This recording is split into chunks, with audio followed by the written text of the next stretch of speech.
And we're adding more locations every day. Understand that we truly are a Pacific family. We connect communities across this beautiful region. It's our motherland. Spectacular. With richer stories. PNG is a nation that has its own magic. And the best in news. It is more and more important today. Music. You're listening to Pacific Soul on Measure Daily. You are in the forest. Culture. It starts with a conversation. And sport. Welcome to the Pacific.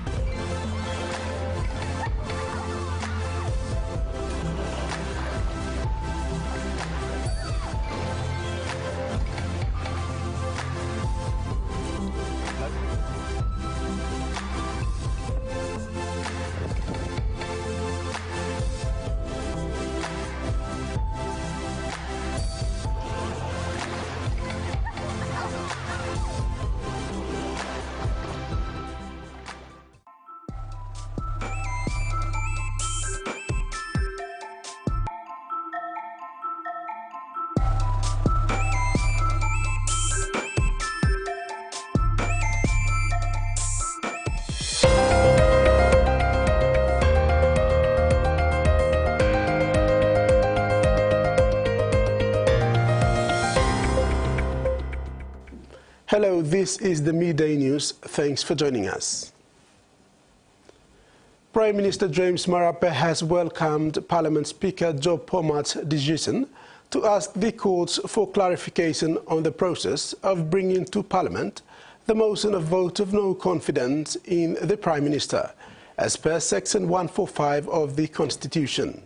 Marape made these remarks after Parliament on Wednesday in light of the decision by the Parliamentary Private Business Committee to reject the latest motion filed by the opposition on the basis that certain sections of the application had not been filled in properly as per the requirements of parliamentary standing orders. This is the fifth attempt by the opposition to lodge the motion which has been found to be erroneous in some way. Prime Minister James Marape questioned why the opposition was continuously making these basic mistakes. He said the proposal to change government is no lightweight matter, as it is a constitutional matter of attempting to change a government mandated through elections. He further stressed that it has become apparent that for the fifth time in a row, the opposition has made mistakes in filling a basic form according to the requirements of law and parliamentary standing order. The Prime Minister expressed satisfaction that the Speaker has made the right decision in going to the court to clarify himself. Marape said the opposition had been amply notified of the length of this season of Parliament and kept making mistakes, adding that it also failed to stop the adjournment as its final opportunity to pursue the motion because it lacked in numbers. Recipa, TVWAN News. The town of Vanimo in West Sepik Province celebrated World Environment Day 2024 with a focus of land restoration, stopping desertification and building drought resilience. The event was held yesterday at the Vanimo Oval, where primary school students and the communities participated actively. The theme for this year's celebration is Our Land, Our Future, emphasizing the importance of preserving the planet's natural resources. Local primary school students showcased their environmental projects, highlighting the impact of human activities on the environment. The event featured a variety of activities, including tree planting, recycling, and waste management demonstrations. Following the devastating landslide in Yambali village in Enga province, and in accordance with the statement of France President Emmanuel Macron, declaring that France would provide assistance, a French military aircraft arrived on Tuesday, 4th of June, from France, Polynesia, to deliver humanitarian relief to the Papua New Guinea authorities.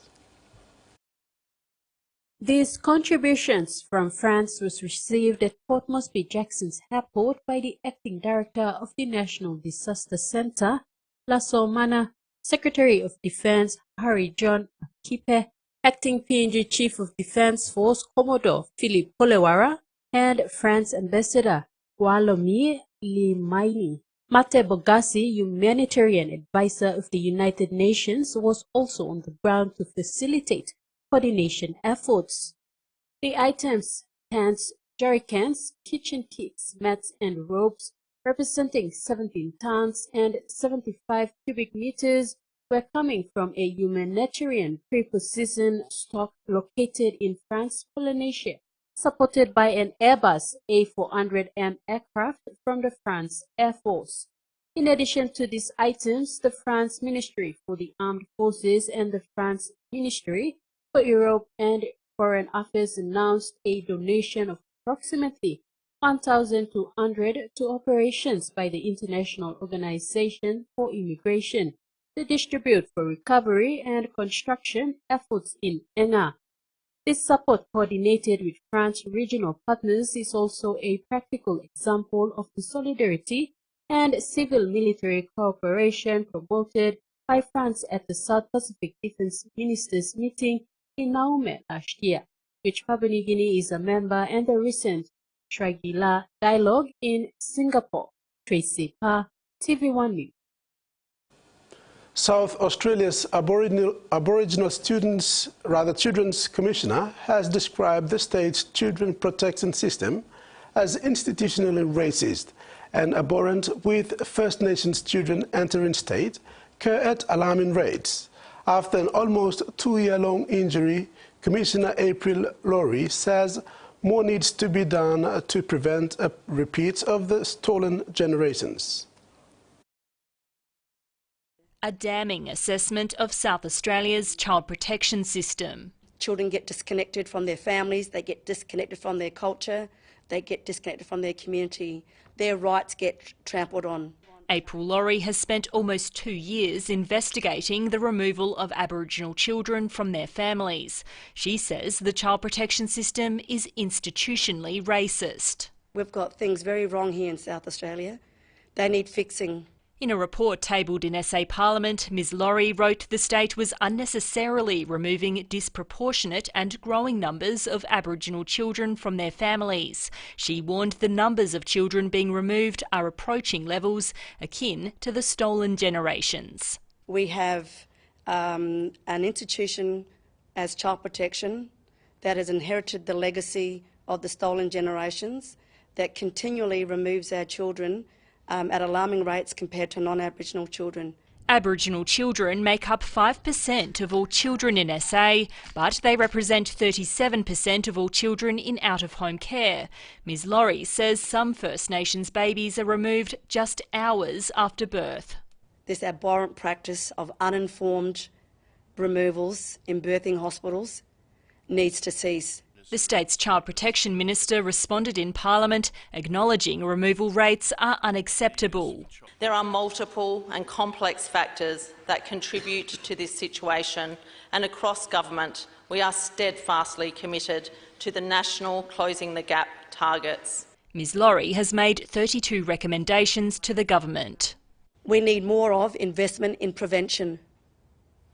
We need legislative changes to restore best interests as the primacy for our Aboriginal children and young people. The Child Protection Minister says she'll consider the recommendations.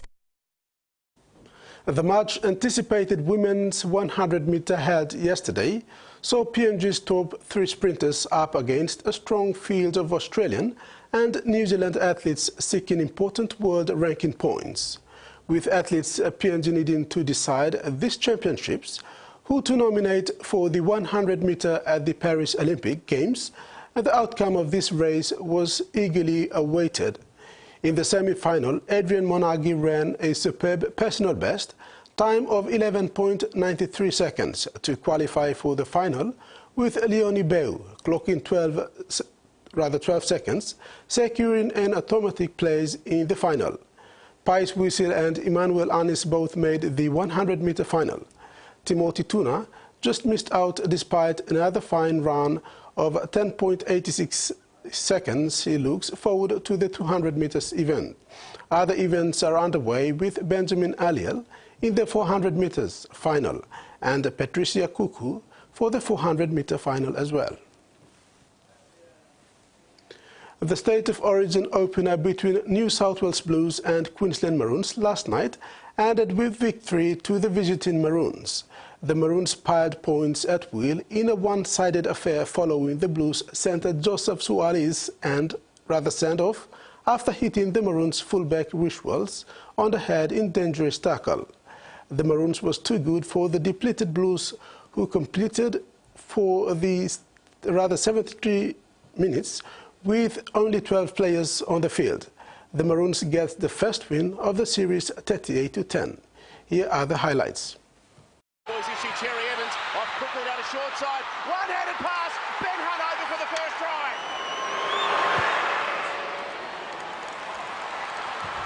A pinpoint kick. A couple from the line. Nico Hines away to Jerome Luai. He dances one way. Ducks back the other. Teddy's there. Although what a catch by Talangi. There's Queenslanders everywhere. Take your pick. The hammer.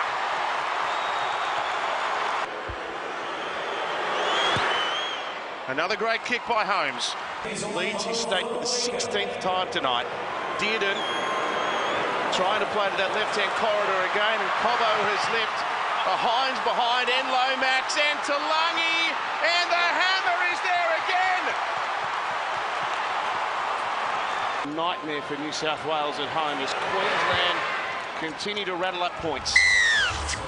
Hines, Lemieux powering. I'm not sure whether he's got grass on ball there. There are a lot of Queenslanders around, and there's not great excitement amongst the New South Wales flock. Hines can kick. Lomax is so good in the air. That's how good he is. Hines from wide out. It's not a kick of great authority. It's tackle. There was a try saver from To'o. Ben Hunt's back out there. Hunt dashing upfield. Hunt through. Hunt goes all the way himself. Dozer. Queensland defending at one end and scoring at the other. Go Dozer. 2 tries, the match-winning try and decider a couple of years back is unforgettable. Holmes, he's scooting away, the 35-year-old thinks might not get him there. He kicks ahead for Coach to run after it. Oh, the kick was majestic! Holmes makes it 32. He just, look at him. He just moves beautifully. And that's the 6th hat-trick. We'll be rejoicing once more this evening as Val Holmes issues the final rites. A most dominant scoreboard. Incredibly brave. Some players really stood up. New Caledonia men's football team were due to play their Group A matches against New Zealand, Vanuatu and Solomon Islands in Port Vila, Vanuatu. However, the Federation New Caledonian D Football has decided to withdraw the national team from the OFC Men's Nations Cup 2024 in Vanuatu and Fiji due to current crisis in New Caledonia. With their omission, Group A will now feature Solomon Islands, New Zealand and co-host Vanuatu. Group B in Suva contains Papua New Guinea, Tahiti, Samoa and co-host Fiji. The top 2 teams from each group advance to the semi-final in Port Vila. And our news update ends there. Do join us for more at 6 tonight.